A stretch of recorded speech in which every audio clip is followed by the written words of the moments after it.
9 July 1967, during Operation Lancaster II, 1st Battalion, 3rd Marine Regiment arrives at Landing Zone Stud to replace the 1st Battalion, 4th Marines. The following day, the 3rd Marines assume responsibility for the Lancaster area.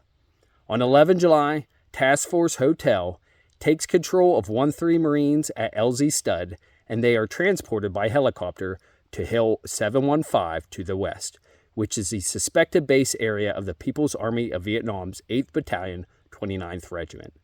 One CH-46C Knight transport helicopter is shot down during the assault with no Marine losses. 1-3 Marines sweep the area over the next 4 days, locating abandoned PAVN positions, and suffer casualties due to sniper fire and command-detonated mines before returning to LZ Stud on 15 July. On 25 July, 1-3 Marines returned to Hill 715 to recover the bodies of 2 Marines killed in the earlier operation.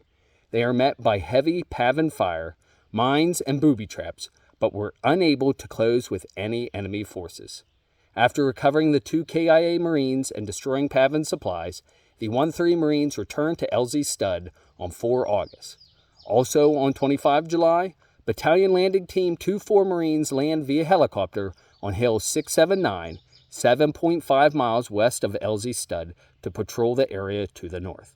4 days later, as 2-4 Marines approach Hill 606, 2.5 miles north of Hill 679, they walk directly into a PAVN ambush, losing 4 Marines KIA. After securing Hill 606, 2-4 Marines then searched the Khe Giang Thoan Valley, locating an enemy rocket launch site and destroying 20 tons of supplies.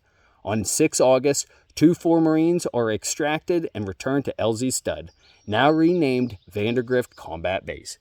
As always, stay salty, devils, stay safe, Semper Fi, and carry on.